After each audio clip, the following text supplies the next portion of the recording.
was Gottes Geist durchweht,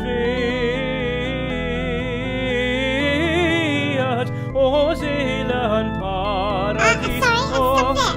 That's supposed to be a G sharp.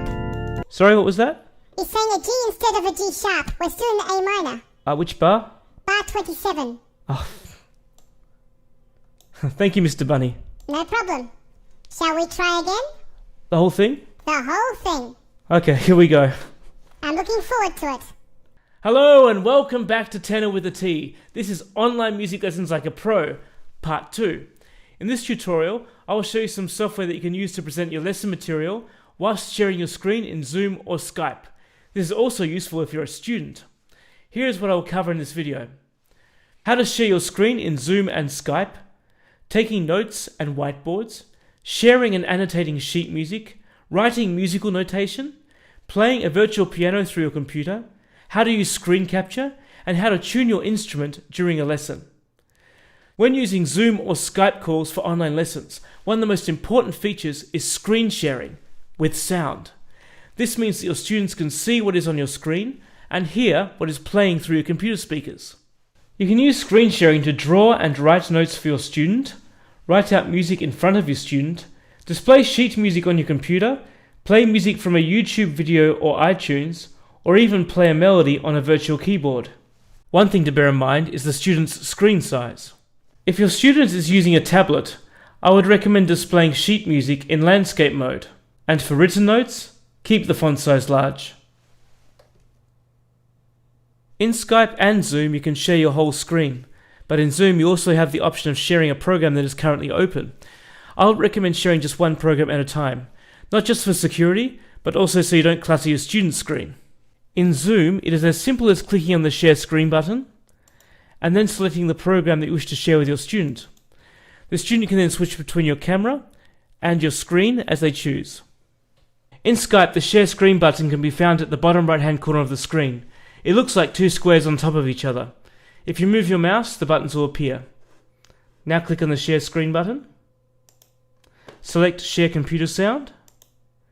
Now select Share Screen and Sounds.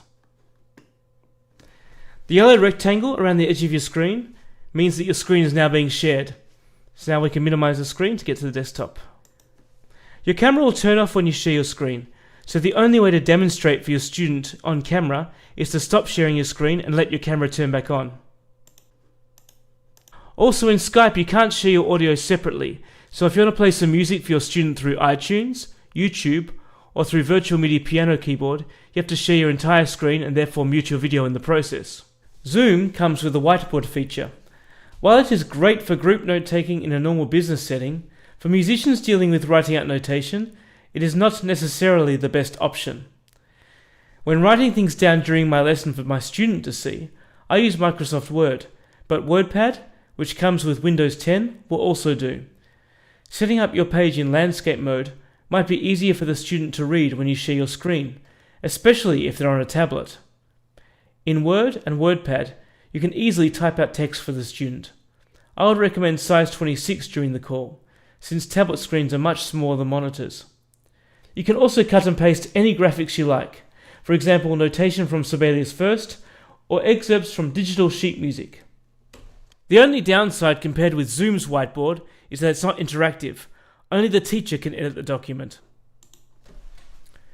To write out musical notation during a lesson, you can use Sibelius First, which is free to download.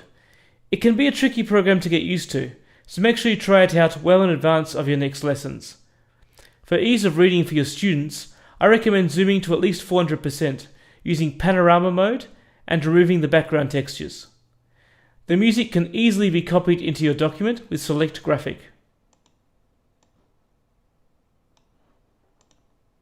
Sheet music is a big challenge for online music lessons.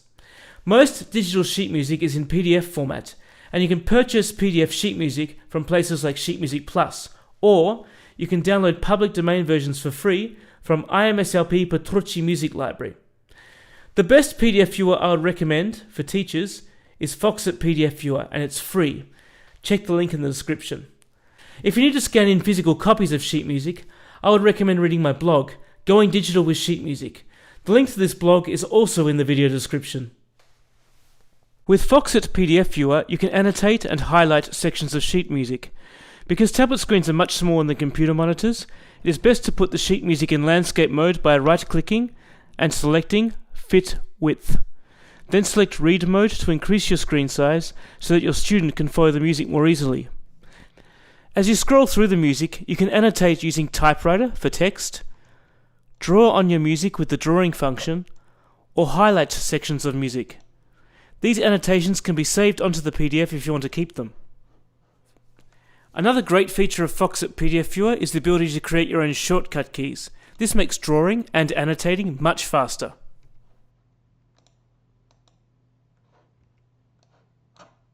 If you're teaching singing but don't own a piano, you can still play melodies through your computer using a virtual piano. I use Virtual MIDI Piano Keyboard. You can play melodies using your computer keyboard, or you can plug in a USB or MIDI keyboard. As long as you're sharing your audio, your students will be able to hear everything you play. There is a useful program that comes with Windows called Snip and Sketch. You can use this to copy sections of your screen to paste into WordPad. Mac users can use Grab instead. This is useful for quoting musical excerpts from your sheet music, or anything else from your screen that might be interesting. Finally, here is some useful software that you can use to tune your musical instruments during your lessons. For Apple, there is INS Tuner. For Android, I use G Strings to tune my guitar. And for Windows, I use NCH Pitch Perfect software, which is free.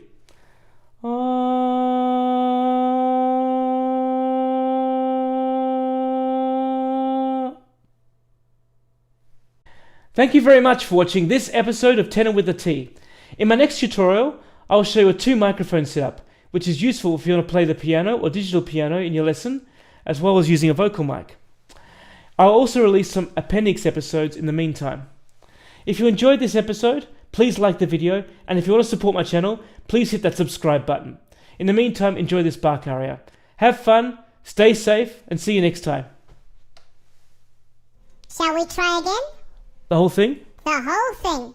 Okay, here we go. I'm looking forward to it. Okay, start again. Whew.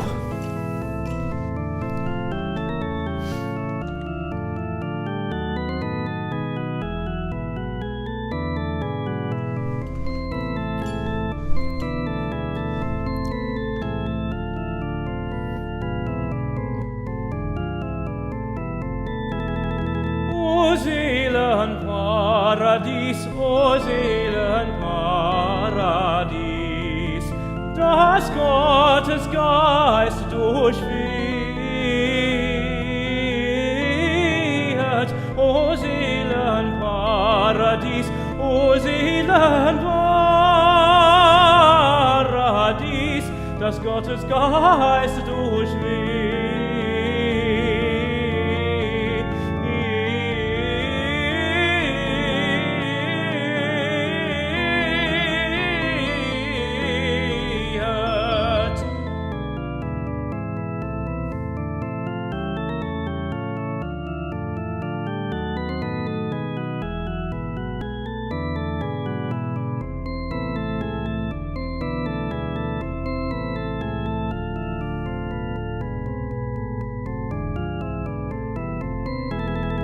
Der bei der Schöpfung blies, der bei der Schöpfung blies, der Geist, der nie vergeht. Auf, bereite dich, der Geist, der nie vergeht,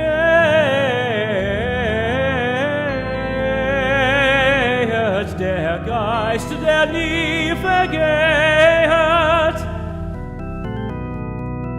Auf, bereite dich, auf, bereite dich, der Tröster nahet sich.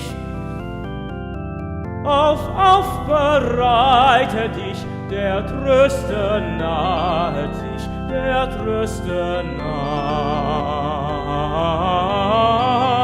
sich, der Tröster nahet sich, der Tröster nahet sich. Yeah, well done. Bravo. Really, really good. Oh, Thank you very much, Mr. Bunny. That's in great shape.